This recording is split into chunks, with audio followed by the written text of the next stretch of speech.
These are but shadows of the things that have been, whispered the ghost of Christmas past. Let's create a haven of nostalgia, where vintage charm and festive cheer intertwine. Imagine sinking into a bed of dreams, a cozy haven where dreams take flight. Join me as we transform this space into a nostalgic Christmas wonderland. Welcome to a Christmas dream, where all is calm, all is bright.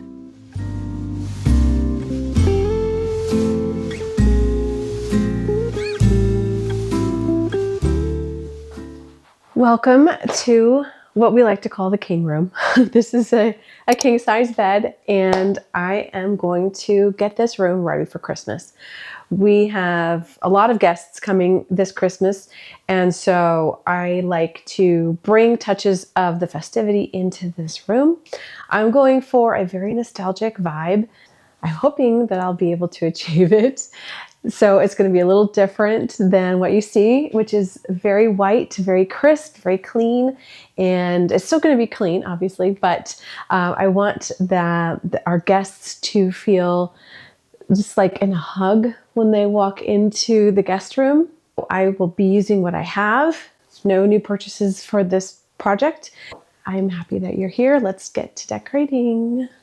Whenever I start a decorating project, or any project really, I look at every little task that I have that is a component of that project, and I pick the hardest one. And so I thought that hanging this garland was going to be the hardest part. It actually wasn't.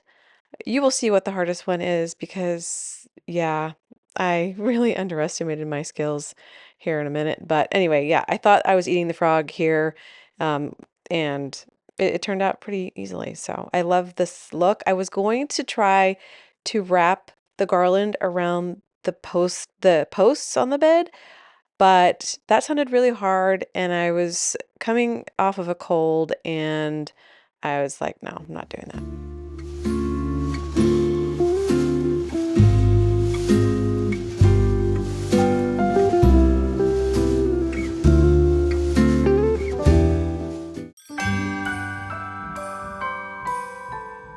I got this thing from Anthropologie. It was on clearance, and it's really cool. And I can't remember what they called it, like a valet shelf or something.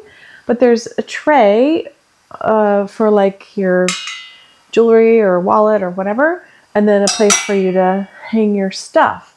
So I was thinking that it would go really well here because the mirror is like right there.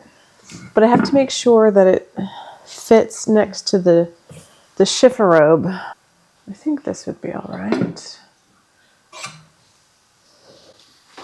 Let's see. Yeah, I think that's pretty neat. You know, my sister's coming. She likes using power tools.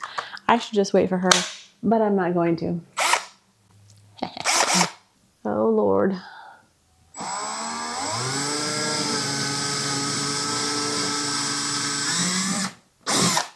Here's where my excitement started to wane a little bit. I had some problems getting in the drywall screws, but then when I went to drill the second hole, I guess I didn't have it. I don't know, it was a little lower. So it didn't fit. Even though I measured twice on both ends, it just didn't fit. And also, the screws wouldn't fit in the holes because I didn't test them, which sounds like something I would normally test, so I'm going to blame the fact that I was fighting a cold. But the rest of it, I think I see it kind of like high school algebra. Like one day I'm just going to stop hitting my head against the wall and it's all going to make sense. All right, well, my sister's coming tomorrow and she's better at this stuff, so I'm going to ask her. And in the words of Forrest Gump, I'm tired, so I'm going to go take my shower and get ready for bed because I'm still getting over the stupid cold. And now I'm defeated. Yeah, that happens. I should have just made the bed. I know how to do that. The next day. All right, this is the following evening. My sister came and she fixed the thing. Let me show you. It came out really cool. Check this out. Isn't that neat?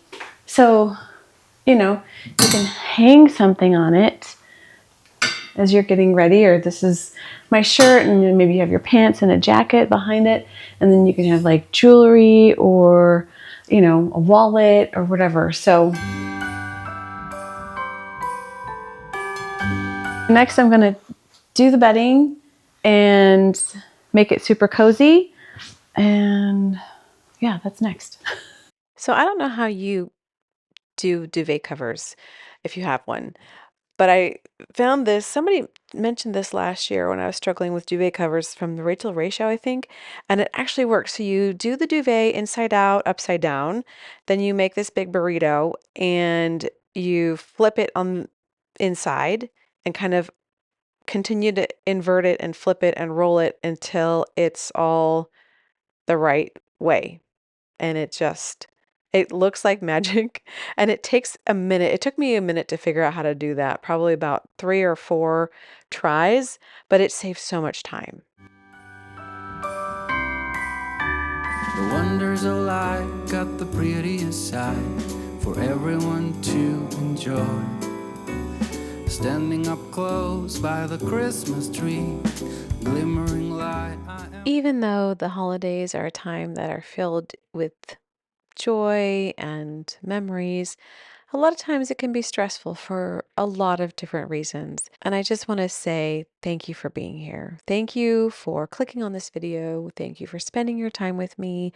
And here's the part where I humbly ask if you are enjoying this video to give it a thumbs up.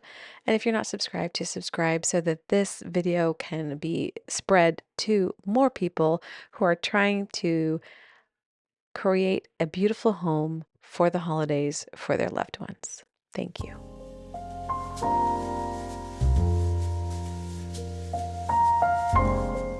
I think in the bedroom, more than any other place in the home, I like to have space and surfaces, not just for our things like jewelry or things that we need to empty our pockets of at the end of the day, but space, because clutter just gets to me. Clutter and a full space kind of weigh on me, and it's not relaxing to me. It might not affect everybody like that, but yeah, that's my philosophy. I like to have this little notebook here in case people want to take notes, and then there's a little journal for people to leave little notes if they want to for their stay, and yeah. It's also hard sometimes to sleep in a strange bed. I sleep in strange beds all the time for work because I'm sleeping at the hospital. So I leave things that make a cozy environment, like a pillow spritz or a candle. I also like to add books, of course, because it's me. These books Tracy gifted to me last year for my birthday. I have the whole set, and these are circa 1895. This one has the Christmas stories in it.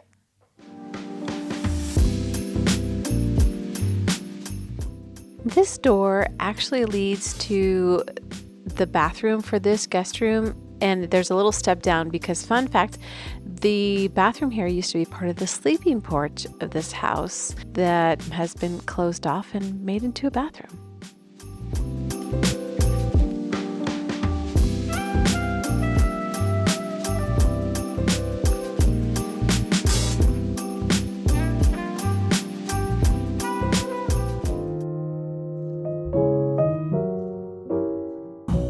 So I ran across this condensed, I guess it's a children's book of 8 classic Dickens tales that are illustrated.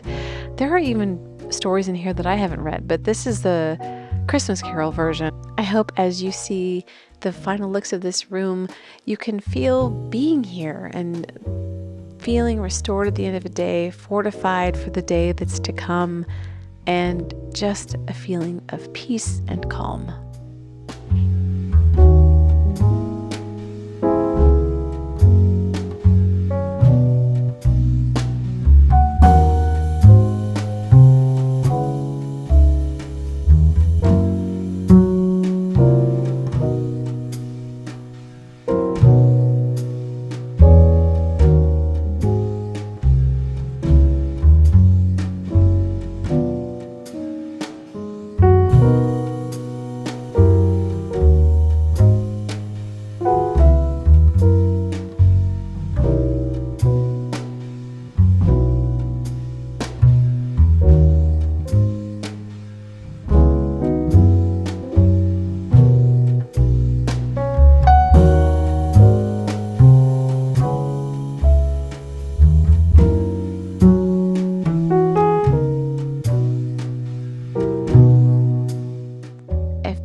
still here, I want to say a special hi, because you are in the very exclusive 35 to 40% crew that is sticking around to the very end. And if you are not subscribed, please hit that subscribe button, because I mean, you're at the end. I mean, you did the long haul. Watch this video next. It's another amazing Christmas video, and Google thinks you should watch this one. Another great way to help my channel. See you next time.